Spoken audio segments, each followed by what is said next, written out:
Retro Rampage, where it's back for episode 3, where today I'm going to be playing Castlevania on the NES. Go, people! Alright.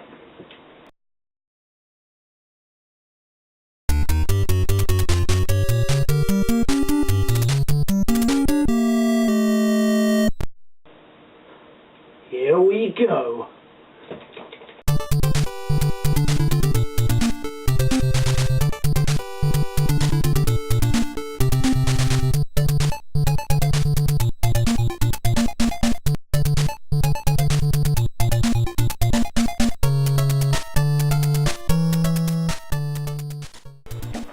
So suffice to say, Castlevania is fucking awesome. But I obviously do have a few problems with the game, but we'll get to those later on. The premise of the game is you're Simon Belmont. You run around Dracula's castle trying to kill Dracula because, I don't know, why not? It smells funny. He puts his left shoe before his right shoe, whatever.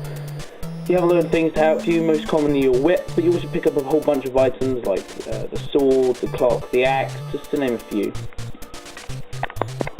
You also have regular enemies like bats, mummies, all that kind of stuff. You have the regular stuff. Everything you'd expect is in here. The game also has an absolutely brilliant soundtrack, and here's, just take a listen.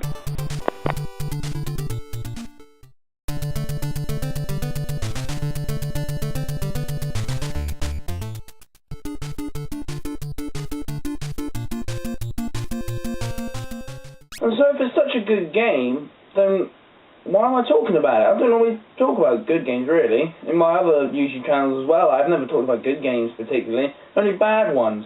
So why is it getting mentioned here? And there's one reason why it's getting mentioned. Above all the others, and there are a few others, one reason. Ready?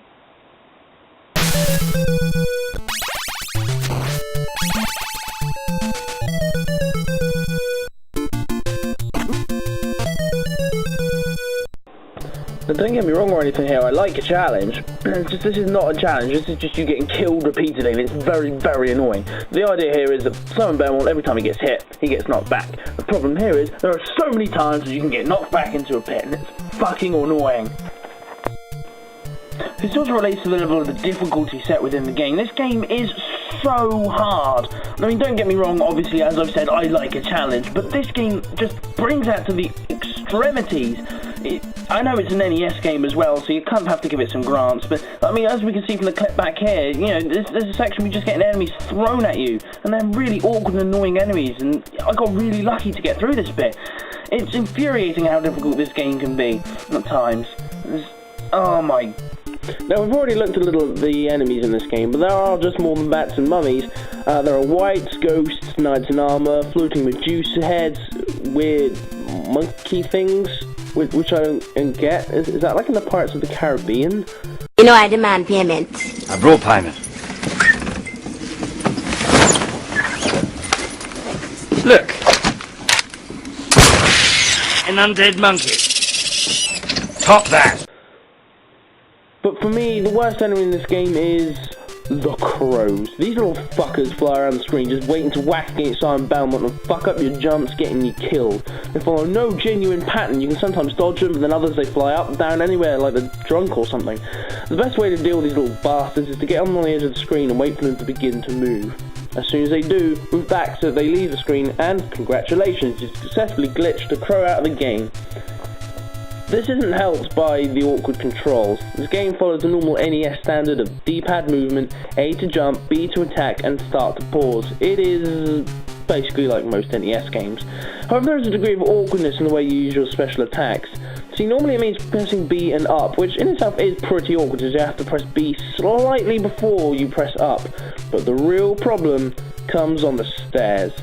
The stairs, I think, in themselves need a bit of addressing as far as this game goes. They are another one of the reasons this game is a bastard to play. While Simon Belmont is on the stairs, you are slow as shit, and you might as well have painted a big bullseye to yourself, because you're a target for Medusa heads, whatever the hell else is flying around the screen. But as if that wasn't enough, when you're on the stairs it becomes really awkward to use the special attacks. And half the time you just start going up and down the stairs like some sort of idiot, making you more of a target for enemies. These stairs are a prime example of why Castlevania is a bastard to play. As far as the game goes, I think we've established it's harder than a fossilized Neanderthal penis, but this does lead to moments of pure frustration, which I believe have been referred to as NES fever that comes from playing hard as fuck games on the NES, and it certainly brings that about. For me, the most annoying and frustrating part of all of this is the death theme.